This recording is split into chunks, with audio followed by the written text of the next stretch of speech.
An update on where I've been, what's been going on, and why no videos for far too long.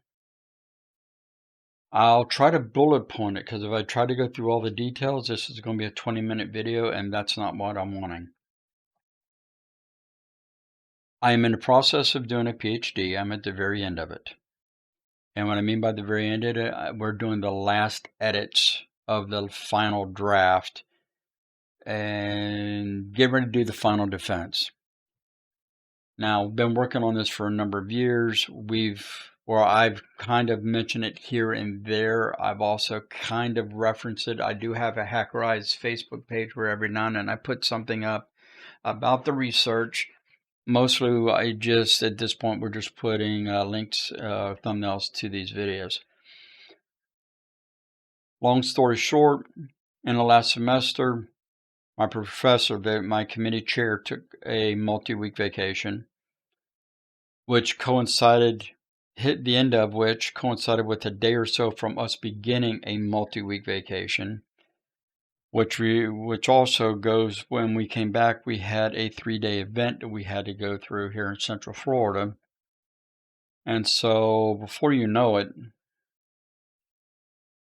a lot of time goes away. Now,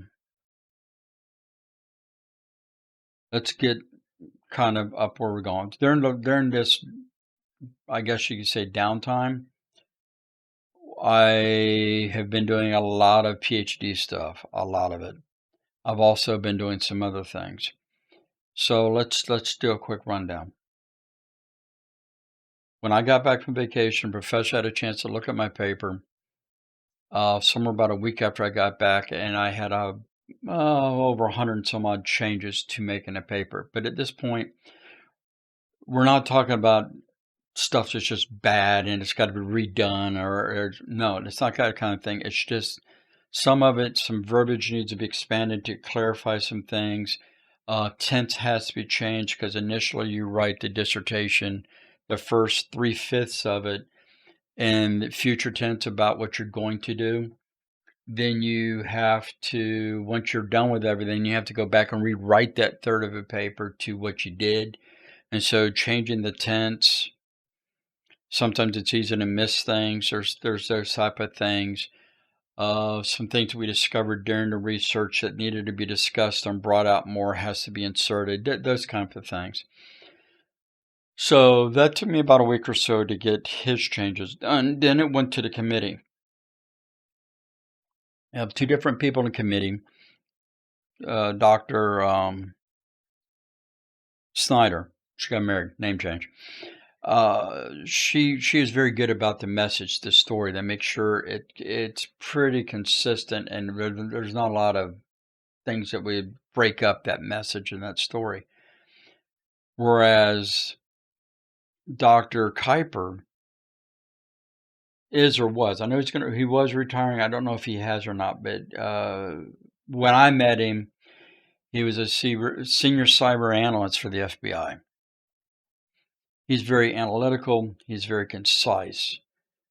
And so he wants to make sure that everything's explained in such a way that people follow along and they actually understand where you're coming from, why you said it, why you're doing it, why it's being presented, and how it actually is associated.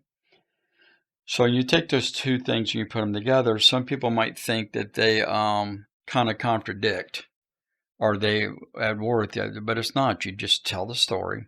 Then you make sure when you're presenting the supporting evidence and the supporting data and the supporting discussion that all the analysis, everything is presented very concisely so that it all works. And I think we've done that.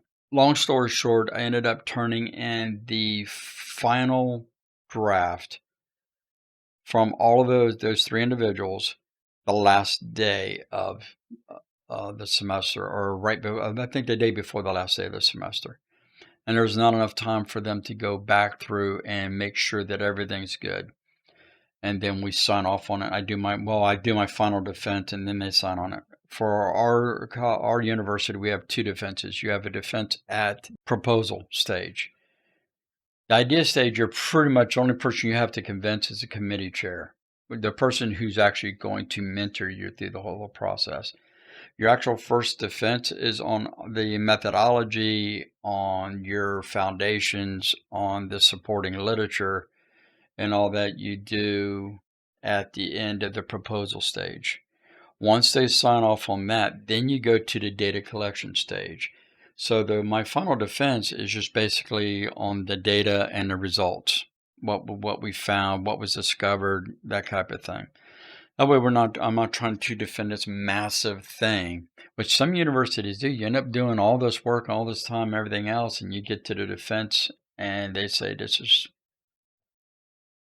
go away. This isn't good enough, or you missed it, or I don't think that's a cool way to do it. I like better the way my university do it. But I will say there's a line that's crossed during a PhD, at least for a valid PhD with actually some structure, some rigidity, even validity, to where you go from reporting information to the actual presentation becoming an art form. And I think that's kind of where we're at now. I have, I believe, 68 tables, 9 or 10 figures, and I'm not 100% sure because we've pulled stuff, we've removed stuff. I had a lot more. I think only like 7, 8, maybe 9 appendices or appendices.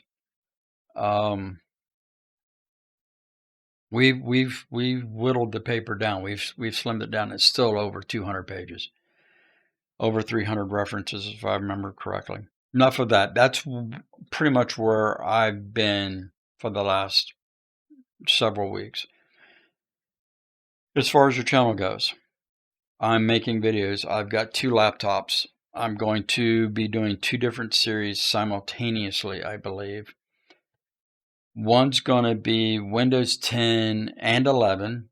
We're going to extend this into 11. The preview, the betas, and all that. On the way you shouldn't be doing things. Well, I'm actually going to set up a laptop the way most people do. And we're going to do all the things that they do. And we're going to discuss. First off, it'll be twofold. First, it'll be showing some of the features and options in these operating systems that I don't know about, I don't take advantage of, I don't participate in personally. I already know they're data collecting. I already know all that stuff, so I already have an aversion. I don't have a better way of saying it. Maybe a biased, a whatever. I don't agree with it. So I'm going to set up a laptop the way most people set up their computers. And we're going to use that to look at these different features like the phone feature and etc. The new map stuff that's being integrated and or introduced. But I'm also going to set up a laptop that should be probably closer to the way people should actually set them up. Simple. The primary user is not going to be an administrator, going to have a restricted account, etc., etc., etc. We're going to see actually how much of a problem that is. For Linux people, you're already used to this. It's part of the mindset. You already know going in that your data is going to be separated from the system. You can't install stuff. You can't do stuff. And it's funny. This may be foreign to Windows users, but that's actually fine. And it actually works. And it's actually easier to defend. It's actually easier to plan. We'll discuss some of that stuff. May end up having to do a Linux thing on top of it. We'll see. But back making videos. Today was an update for the channel as well as a kind of equipment test and everything, because when we go on vacation, I take a lot of my equipment with me. Cameras and stuff like that. So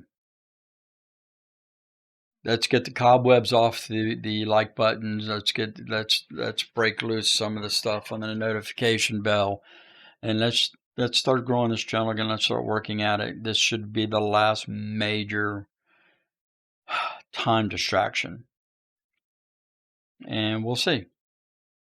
We'll catch you in the next video.